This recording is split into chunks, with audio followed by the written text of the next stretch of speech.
and he is a devoted husband and father of 3 children.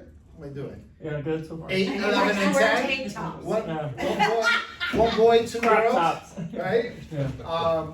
He's a horse lover and owns stables in Golden Gate Estates, and he lives out in Golden Gate Estates. The cohesiveness that we see with, he's in Naples. He was a Naples agent, right? Became OP of Bonita, right? Now partnering with Amber for both Naples and Marco with a focus on elevating Naples and our success, right? He has been known to be transparent and an open book. He has a leadership where it's all about exceptional customer service and agents first. So his commitment is clear, and it is about empowering us and empowering the agents to achieve your goals, strengthen our culture, and position our office for greatness. So Kevin, Awesome. Thank you. Super happy to have you. I'm gonna sit with you. Yeah, come on over. We're gonna do Let's this. see how this goes. Yeah, we'll see how this goes. We're gonna try to not go off the rails today. All right. So Kevin, Yes. share with us, how did you first get into real estate? I was working at a CPA firm straight out of college, and I started investing and flipping homes. So I was kind of getting more into that. So I thought, what does it take to get your license? So I went down that path, kind of just for me. And then I'm originally from Nebraska, so I'm sure most of you haven't been there. But it is very small and everybody knows everybody, so my business kind of blew up pretty quick, so I was able to kind of get out of the corporate life and just focus on real estate. What year was that you went to? 2006 is when I got my license, and I think I started 2008, and 2007 is full-time. Gotcha. And you joined, was it? Keller Williams. You joined Keller Williams. Yep, so I joined Keller Williams right out of the gate, even though I wasn't full-time. And then I stayed with them till 2010. I went to Berkshire. Were you in Naples? Was it the Naples? No, that was still in Nebraska. It was still in Nebraska. Yeah, I didn't move down here till 2017. Okay. Is when I moved to Naples. So I was with Berkshire from 2010 to 2014 about. And then I came back to KW, and then when I moved here, I joined KW Naples. KW Naples, gotcha. How long have you been married? 15. 15 years. Yep, 15 years. Yeah.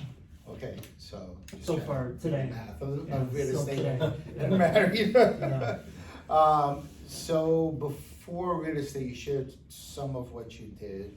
Mhm. How does what you did before, what are the lessons that help shape what you do now in real estate? How did you bring that into it? Well, I think, I kind of found a niche dealing with other investors. Of course, that was my way to get into the business. And then, being able to understand the numbers and communicate the numbers. I think that kind of helped me, find that demographic easier. Also professional, so I can be pretty professional, and of course can't be. But so I kind of know, I'm kind of decent at reading people to know, I need to be like this, because I did have that corporate background. So I kind of lean on that, as well. Gotcha. So when you read this room, Mm-hmm. what do you read? It's fun so far. It's So, fun more than I expected so far. Awesome. Yeah. I always ask, like, when you think back to your first year of real estate, Mm-hmm. what would you tell yourself if you could go back and say, hey, do this different Mm-hmm. in your first year, that could have changed, like, where you went, where you go moving forward? Yeah, kind of like most of you probably, your first year is just a lot of learning, right? And I feel like I wasted a lot of time not being efficient, not following, the systems and tools that were provided, and thinking, I could do it on my own, and more efficiently. So kind of relying on, the systems and really tracking the calendar. But I also know too, as time goes on, you kind of learn as you go. So, thinking back, I wish, I could have been more effective with my time, but at that time, I think that's how you kind of learn too, on how you want to do business and what's important, so. Awesome. And by the way, guys, I am gonna go through this fast and then give time for you guys to ask questions, so please write them down as you think about them, because I know I'm not gonna ask all the questions that maybe you guys may want to ask. So what is it that helped you leap, or what was it that made you feel like you wanted to take the leap into leadership and ownership? So I was asked to be the interim MCA for the Bonita Market Center in March of 2020. So I, kind of stepped in and did that. And so that was good or whatever. I got to know, all of that kind of stuff, there in that market center. And then I then became the operating principal directly from being the MCA. So that, and I've been doing that for about 4 years. I've been the operating principal up there. When you made that move into leadership, what do you think surprised you most in the difference in being in leadership and being out selling and in production? Honestly, I would say I didn't feel like a lot of differences. The only thing is, when you're selling, especially here, we have a lot of people that come and go, right? So a lot of people can fall out of your database, over time. With the agents, they don't go away. So that's probably the biggest, like I work with Mark, I talk to Mark. I don't just see Mark for a 90-day window, right? I could see Mark for the next 15 years. So I'd say that, more of that authentic relationship and stickiness, versus real estate. Yeah. Where you can only control 25 years. Or 25 years, however. 30 years, I don't know. People don't retire down here typically, so. Looking at Bonita's growth under your leadership, what specific moves or strategies do you think were the biggest impact that you did? I think culture, was the huge play for us there. Having the agents trust you and enjoy working at your brokerage, it really created a growth path for us because we don't have to do a lot of heavy on the street recruiting because most of our agents do that for us. Awesome. So now that you've partnered with Amber here in Naples, what do you see as our greatest opportunities for improvement? And I haven't got to dive in here, and it's obviously been a minute since I've been, with Naples, so I haven't got to, solely feel the culture. But I do feel like culture, having someone here, having an owner present in the market center can really help, culture, and giving, that relationship to the agents, one-on-one, getting to know the agents, being involved in the community. I see that, kind of being my gap to fill here for you guys. All right, so vulnerability here, I think, is always, if nothing changed here in Naples over the next year, what do you think would worry you most about our future? Of course, with the financial background, I would worry about profit share and the finances, so profit share, I think, is a huge piece of our Keller Williams puzzle. I think when profit share is great, that instantly kind of helps the culture and the environment. People see the value in pouring more into the market center and being more present and that, so I feel like profit share could continue to maybe decline, as well as profits, of course, for the market center over time. I feel like every time I sit up here, I know the person sitting with me, but then I get to learn more, and now I know what keeps you up at night. Yeah. Money. No. So I think you just told me this one the other night. So on a scale of 1 to 10, I did, yeah. how would you rate KW Naples today, and why? And what does the 10 look like to you? Well, like I said, I'm not fully ingrained here, so I haven't got to really know what all's going on here. I just look at the numbers, on the reports. So, I'd probably say Naples maybe about a 5, Okay. right now. What was the second part? What do you think, what does a 10 look like for you?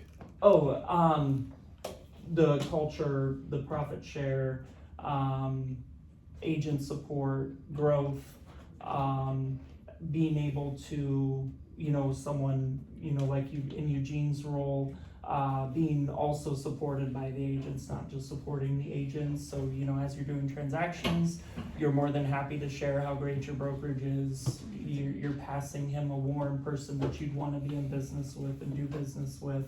I think you really hit a 10 when you have that kind of culture. So for agents here today, how should their big why connect with their daily actions in a shifting market? So for me, I kind of struggle with that as well, because I'm a very big people person. I get satisfaction when other people meet their goals and succeed, so my goals aren't always, in the forefront of my mind. So what I try to do is, before I enter in a recruiting appointment or a meeting or a networking event, I try to keep in mind, what can happen, to my family life, and what could that look like if I'm on point and do everything that I can do, or with selling real estate, you're working for that client and giving that client the best experience that you possibly can. How does that impact your daily life? So whatever your goals are, or your vision is for your business, kind of when you're driving, when you pull up, when you park, just say, this is why I'm doing this is the result I'm getting, and just constantly be reminding yourself before you're going into anything important, like, writing an offer or any of that. I love that. I love that. Sorry, I lost focus. I was so focused on it. Yeah, the delivery's great. It's you. I feel like you kind of answered this, so I'm going to ask it anyway, though. Like, what specific behaviors or habits separate agents who consistently win in this market from those who stall out? So, and I'm not sure how long, most of you have been licensed, but, successful agents do well in any kind of market, so you always have those that have the drive and succeed. And what I, kind of consistently see from the leadership standpoint is, following your calendar, working your sphere. A broker, when I started, first told me, the way that you present your listings or your business, can have an impact on your life. So he suggested, people are always willing to help those that they care about and they love. So, when you get a new listing, instead of just saying, got a new listing, hurry before it sells, it's gonna sell and whatever, right? So maybe coming from the approach of, help me find the next buyer that, fits this house perfectly. Like using the word help or support, or people will read that and they take it differently and it doesn't look showboaty or cocky, and then they naturally want to help you because you're creating that command for them. So Do you see that as more of like a public social media message, or like a more one-on-one type of message? I think, now, more of that public social media message. I think the more people, just like all the GoFundMes and all that stuff, people can be very quick on social media. I think it's hard to spread over your sphere quick enough one-on-one. Of course, do it one-on-one, but I think, setting that kind of image for your business can help through social media probably the quickest. You just reminded me, I did a GoFundMe for a friend of mine who lost his home in Fort Lauderdale, and I was scared to death to do it. It's my first time doing it on Facebook, and I can't tell you how many people that don't know him, that knew me really, that like lended a hand and supported, just because I asked, and the Right. scariest thing was to ask. I think Yes. that's a great message to put out there, it's different. Yeah, and you're not like discounting yourself or your business by using those words, you know, like you're not coming down. Like it's just a different, because that was my thing. I was like, oh, if I'm asking, that means, you know, like I'm not able to do it myself, you know? So Yeah. you gotta really remove yourself from that. Yeah, I mean, in some ways, I think it kind of hurt us that we all say, "Oh, I just sold this house in 5 minutes," or "I just sold the house," and you know, and that showboating versus kind of helped me bring in a different group for sure. So if you could hand every agent here one prescription to unlock their next level of success, what would that be? I guess I'd probably answer that on the other. I kind of feel like it's the same thing. So the, you know, following a schedule, you know, try to honor your schedule as much as you can. You know, you have to step away and do something, just communicate that and then come back, you know, and redirect, working your sphere, you know, building real relationships, going to networking events and being conscious about the conversations you're having. Is that good? Yeah, when you say follow your schedule, and ask something more specific, I guess, when you look at the agents that you know that are running successful real estate businesses, in their schedule, what does the lead gen time look like? And when I mean lead gen, again, I mean reaching out to the people, whether it's some people are getting internet leads, some people are working their sphere. I think there's, you know, obviously different ways to look at that. I am talking about kind of picking up the phone, or text messages, different ways to reach out to people. But what do you think that looks like for the ones that are running successful real estate businesses? Just a solid 2 hours, 5 days a week. You know, and people, like I said, into the schedule thing, right? Well, if it's 9 to 11, but you had a closing blow up, right, that day, do it from 3 to 5. Like, just make sure you don't bump, you know, make sure you make time for that during that day, because those activities you're doing that day, you know, will then affect to the rest of your days. So, you know, if you miss that day because of that, right, then you're already kind of behind in your pipeline for the rest. So if you erase it, replace it. Yes. Bring it back into another time. You often say recruiting and growth are action steps, not events.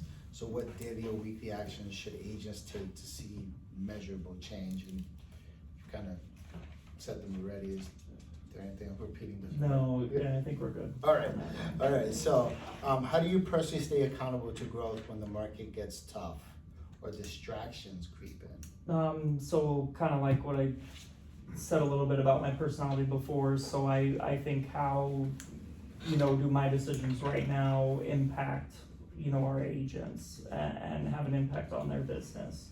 So, you know, when things shift or change, you know, so like you guys all know right now, right, we have a ton of listings. So focusing heavy on, you know, should you take that listing, is that listing worth your time? You already have 10 or 7, right? Don't be promising open houses you can't do. So just, I try to, you know, be involved enough in the market to know to help educate the agents on best to stay in production. Awesome. So Keller Williams is famous for growth, and the growth model. How do agent-to-agent referrals, especially in Naples, help us grow stronger? You guys are able to hand select who you want to be in business with and who you want to have represent our company as well. So, you know, it has a great impact on our culture. Just like what I said, you know, if you're doing a transaction and you really like the way that agent's handling it, you know, have the conversation with them, knowing that you have the support in this office for them to have the same experience, you know, that you've been given. It then elevates the office and makes it so cohesive and good when it's your peers that you are bringing to the office and not us, you know, calling down the new list of agents coming from the roster and all that. So awesome. I feel like you answered all of these questions that I asked. So let me ask you this. So can you share an example from Benita's office where agent-driven recruiting or referrals transform the culture or performance of the office? yeah,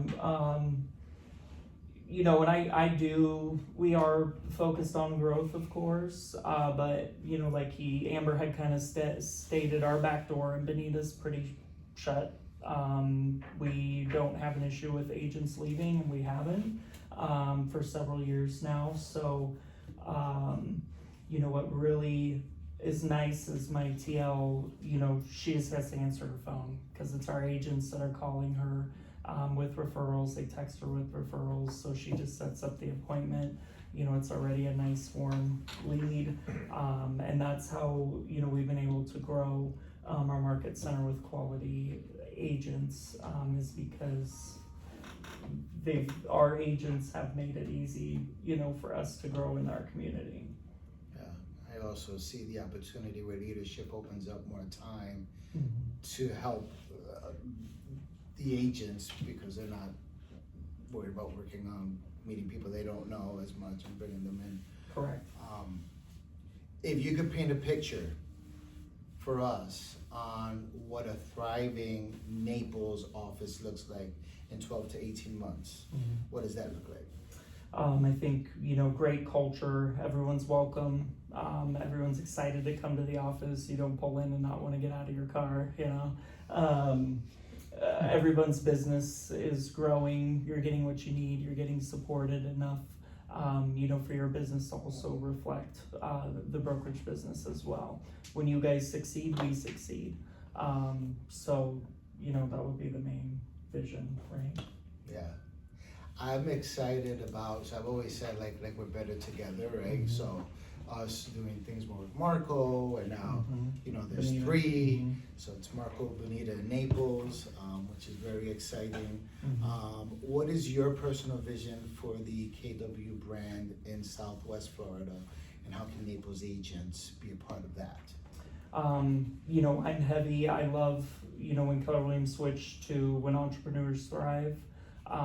That's kind of my thing for these offices. We want to grow your businesses. We're not about Keller Williams, you know, growing. That's not our focus. You know, a lot of our competitors, you know, they advertise their brokerage's listings. They do that, but they don't focus on the individual agents or the teams and helping grow their business. So, you know, my main, you know, focus is to be the brokerage where entrepreneurs and like-minded people have a great place to call home. Well, all right, so I got one last question. Okay. So what's the final piece of advice that you would give to everyone here, for agents who are looking to elevate their business and have that impact right now in their business? What would be your final piece? I'd lean back onto that, ask for help if you don't already do that or you haven't heard that before. Approach your, you know, sphere in that way, you know, ask for help. Also, you know, rely on the office for support. You know, we're here to help you. We don't want you struggling. We want you, you know, doing the best that you can do. So whatever you need help with, come to us. You know, we're more than happy to help you. I'm super excited for our future, yeah. I just love our partnership that we have and what the future has. It's early yet. So thank you, yeah. It's only 12:45. So. All right, so, but thank you. And I know that we're all gonna gain from this partnership. So I'm going to open it up to you guys. Mark, raise his hand. Yes, sir. Long time, Tough one first. long time with Keller Williams. Yes. How does someone win with you, and how does someone lose with you? I'm pretty easy to work with. I don't like, I like to solve problems, so I don't like beating around the bush. So you have an issue, you have something, I want you to come with me, and I want to handle it and tackle it as quickly as I can. I don't like the background noise and coming in, you know, and leading me down a path. I don't love those kinds of questions. So I'm a big transparent person. So how you win is kind of giving me that same kind of transparency. So, you know, losing would be, you know, whatever, deceptive or not being honest or, you know, beating around the bush more. Thank you. Yeah. Which I won't have that problem with you, I already know. I'm Yes, we're all very quiet and shy and reserved, and, you know, we don't say what we mean, none of us are transparent. You're all realtors, right? Yeah, Miss Katie. When you were selling real estate, what was your biggest challenge and how did you overcome that? You know, honestly here, like coming down, my biggest challenge was not having, you know, relationships. Everyone and their dog is a realtor down here. So for me, it was kind of really retraining how I went about business. You know, like you guys know, like you're working an open house, 3/4 of people that walk through the door say their spouse is a realtor or their mother-in-law is a realtor or this or that. So I kind of recognized that right away, and I turned it into, well, you know, if they don't sell full-time or this isn't their, you know, real career, or they don't sell this neighborhood, I would love, you know, to write the contract for you. I am more than happy to take care of them. They won't have to do anything and I will pay them a referral. You know, so just kind of to then my hope was then I build a relationship with that person and they'll maybe refer me down the road, right? And I can still take care of whoever it was down the road as well. So does that mean like being okay with being comfortable to compete with another realtor? Is that kind of what you mean? Like you feel confident? Is that what you? For me, it was more of like I felt like I was getting shut down whether they really had a realtor in their sphere or not. So I felt like it was an easy way for me not to engage with them or to get me to stop engaging with them. You know what I mean? Like to shut the door. So I kind of, you know, decided that wouldn't shut the door for me. And maybe it still did in some cases, right? Yeah. But yeah, so kind of that learning curve, and then how kind of transient it is here. You know, that was kind of another thing. There's a lot of turn and burn. There's not a lot of loyalty sometimes. You know, since I didn't have a sphere, I had to pay for online leads and doing that in order to get in front of people. So, you know, I think that's different, right? But you know, now that I've been here and I've been here for a while, I feel more, you know, comfortable with my sphere and those relationships, you know, so that would, I don't know if that answers. Yes. Okay. Yeah, like that, and that can open up the thought to them, like you said, some people are transient, they're not, and they just got their license, and they're like, well, I wanna help them, but maybe they didn't think about it the way you just said, and maybe he can help them, and they can still get something, and I can still find what I'm looking for and get more help. So that's a great idea, actually. Anyone else? How much will you be here?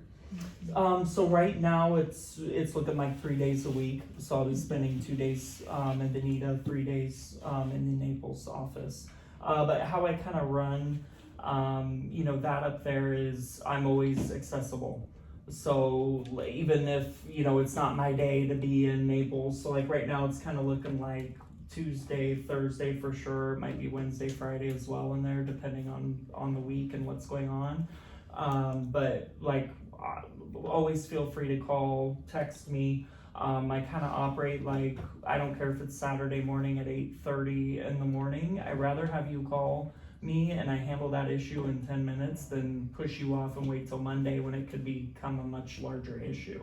So I'm kind of always accessible. So just because I'm not here, or it might not be my day, doesn't mean you can't reach out with anything.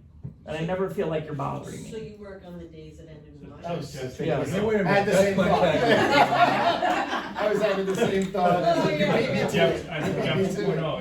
We have to, right? We have to, otherwise, yeah. That's why I say. It's don't- easier to do that. Don't suffer, Yes. text me or call me. Yes. Fantastic. So I have a question back here. So culture is important to me, and it seems culture is important to you. So the KW seems like a family to me, and it seems like you want to embrace that as well. Is that what I'm getting from you as well? Oh yes, yeah, no, like, I left corporate life because I wanted to have fun. Like, I feel like if you're at work and it feels like work, it might not be the right place. So I like creating an environment, you know, that's, you know, lighthearted and, you know, we're having a good time and all that, right? and of course, there's issues that, you know, come up. But I also think it's how you tackle those issues and you handle those issues, you know, that can also kind of turn into a positive, you know, way too. So, yes, absolutely. So we're just growing our family. Yes. Sorry, Okay. excited. Yeah, so I think we keep talking, like, I think we keep saying the idea of the cohesiveness, that we will have, more of together. Which Yeah. is something we all want more of, right? Yeah. So, Yeah, and we're much stronger together. absolutely. Do you have a question? Mark, you want to go first? How do you see your role and Eugene's role and Jordis's role? What are the appropriate things to come to you for? What are the appropriate things to come to Eugene for? And what are the appropriate things to talk to? We haven't had that conversation yet, so, I can piggyback my question, it's kind of similar. Yeah, it was the same. okay. What, if you don't mind, what kind of agent benefits from you the most? So obviously, if I have a question about contracts or any Yeah. kind of education, Yeah. there's endless amount of teachers here. Yes. So what would you maybe say your specialty is? Is it a team lead agent, an agent who's a rainmaker, or a new agent, or Mhm. just kind of piggyback, maybe kind of the same thing? Yeah, no, and that's, we'll table yours name. I feel like this I, is poking you and being like, what do you do? no. I honestly would say, you know, just probably the feedback from, you know, the office in Benita, like, I don't think I have, you know, I don't know, I don't think I really have a specialty. I think, because I've helped new agents write contracts and I don't mind doing that, and that's no problem. I've helped people grow teams. You know, of course, naturally I lean more towards the investor, you know, side, and then of course acreage properties and things like that. You know, I do find myself helping a lot of agents with those types of things, because, you know, as you know, like the Cape lots and the estates lots and things like that. We have a lot of agents that are in production and have it in production, but they don't know what they don't know about the lots or anything. So I think my niche, you know, just from personal reasons, is maybe that. But I'm willing to help anyone and everyone with anything besides their marital issues or their kids' issues or whatever. We got all that on our own. And then back to you. I don't mind, you know, being a source. We haven't ironed any of that out. I don't know how they're working that here now. You know, my agents in Benita, you know, a lot of times, you know, so if it's a DA question or, you know, an accounting question or building question, they go to the MCA. You know, if it's passing off a lead for a recruit, you know, it's a question about team meetings or trainings, they go to the TL. I don't mind anybody asking me any questions or coming to me for anything, but I also don't want to step on any toes. So, you know, if it's a question, you know, that I think Broker Jeff, you know, might not want me answering on his behalf, I'll say, you know, this is what I was thinking, but I was like, you really need to call Jeff. You know, when we hang up or whatever, I'll text Jeff and say, hey, give so-and-so, you know, a call.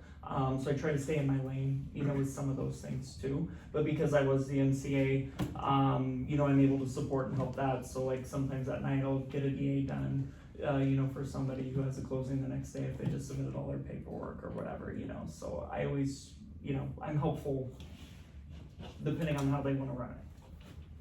Thank you. And remember though, DA requests I get done the same day as long as you get all your paperwork in on time, so. You can still come back.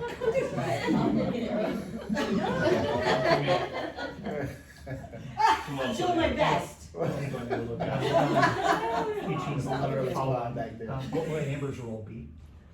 Same, she's the OP, so he's Mhm. partnering and Yep, part yep. ownership, right? Yep, Amber's staying He's in. still OP. Yep. And Kevin, I think one thing that Amber does really well that we don't give her enough credit for because she's not always here is she really is like our cheerleaders behind us. So like knowing that that's what she does for us, if you can help be that, I think that that's what this culture is. We all lift each other up, and so you'll be welcome if you do that with us. Yeah, Mark, I think a little bit of that answer too is that, you know, in Marco and a lot of other market centers, right? OPs have other support as well, like partners. And she hasn't here for a while, and now, Kevin's kind of hopping into both to help out with both. And so, yes, she's still OP. Yes, sir, I've been waiting for you. So I'm interested in the culture that you've established with your agents to actually bring people to the attention of Eugene or myself or any of the leadership team. I know we have this wonderful revenue sharing thing that Amber put in. So, I don't see many cases where somebody does a deal and then calls me or Eugene and says, hey, this person's really good, give them a call. It sounds like you have a pretty, more of a tradition for people doing that than we have. How did you promote that, and how did you make it worth your agents' incentive to do that, I guess? I honestly think it's the customer service aspect, and their trust. I've been able to, earn my agent's trust there pretty well, so, I think it started with that, and then our culture. It got to the point, and this was probably a few years ago, where I did, have to talk to our agents as a group to say, when you are going to Keller Williams events, you're not allowed to talk about our market center and, what you like about it and how great it is, because we were getting some transfers because they were attending Bold and saying, oh, well, mine is this and mine's that, and then we were getting agents wanting to switch from the way our agents were talking. So I think it was probably leadership to start with, where the agents felt trust and comfort in the support of their businesses, for them to want to share that with the community. Okay, all right, thanks.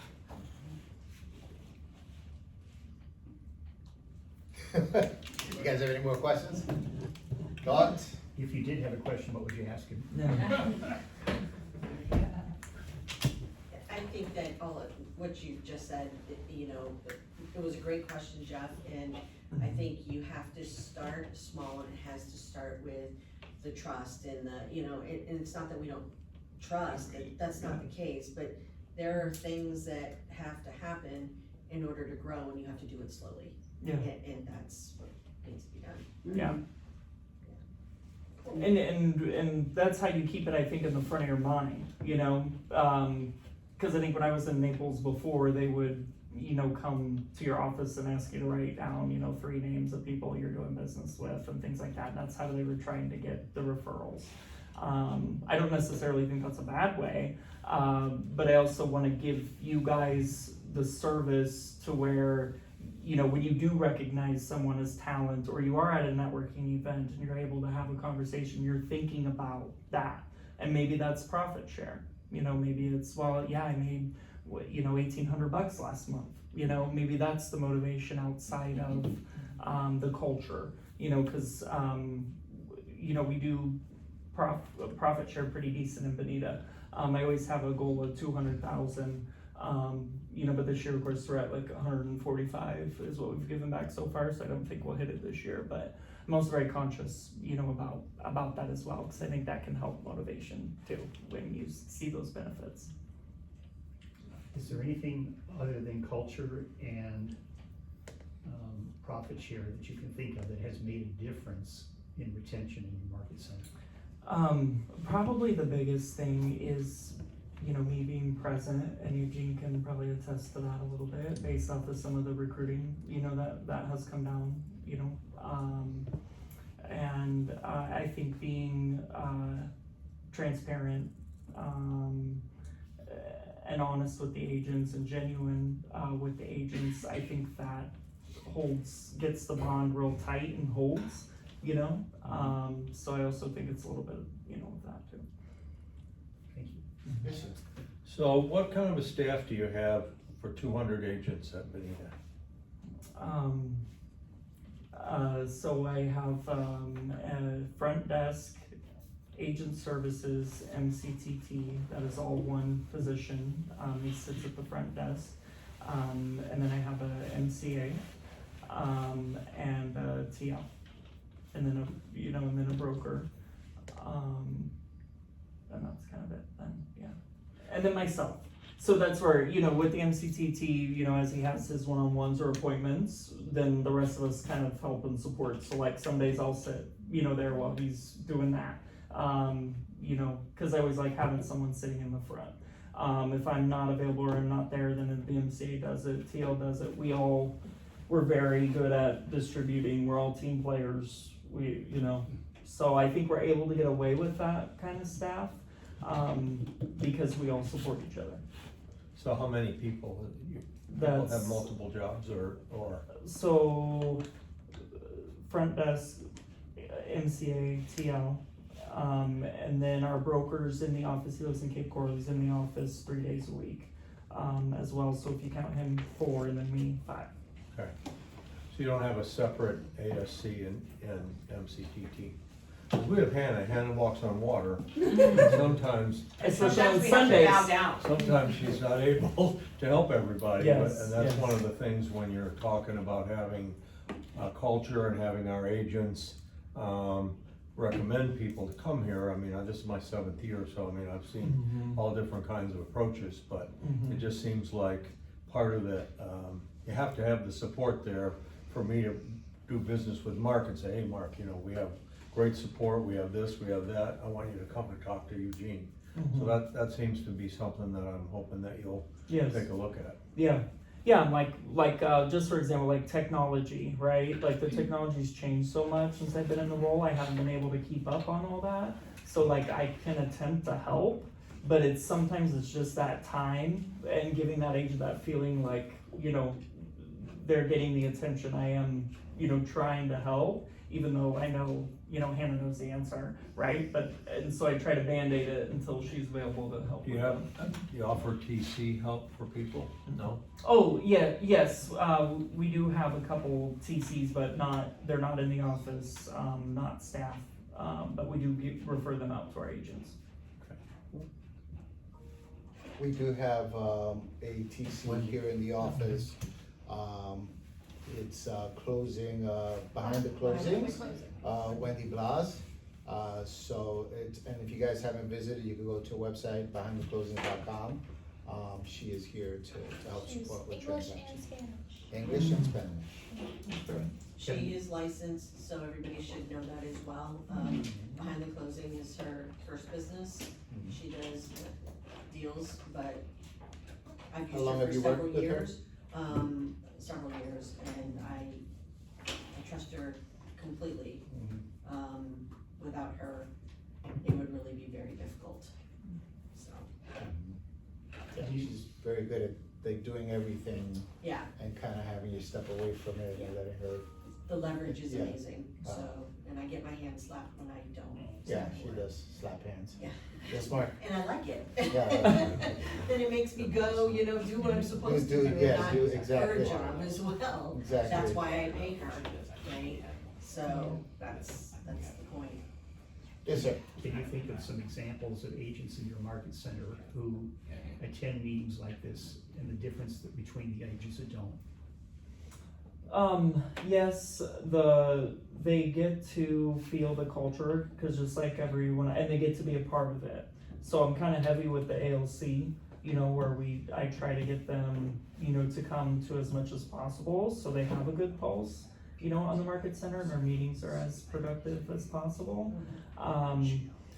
Those who who don't come to the market center, and aren't plugged in, we do have to, kind of be conscious about checking in with them more often. It's like we kind of have to do more of that remote type of culture to keep them sticky with us. So I am conscious if I don't see a few of our, more productive agents and I haven't seen them in the office for like the last month or two, I will reach out and talk to them to try to get them to pull back in. I feel like I can't correlate that, probably with their business, you know what I mean? I can't say that agents who come to the office have, you know, more production or their businesses are better. But I feel like their business is a priority if they're plugged into the office, you know, which means coming to some things as well. So that's kind of how I might start the conversation is, you know, how is business going? What is that looking like, you know, for you right now? Then just say, well, if we kind of go back to trying to make your business a priority, you know, that might help. Awesome. Anybody else? Well, we're excited. Thank you for making the decision and Yeah. trusting in that we're gonna grow together. Yeah. Thank you for being here. Yes. Thank you. Thank you, guys. Wonderful rest of your week.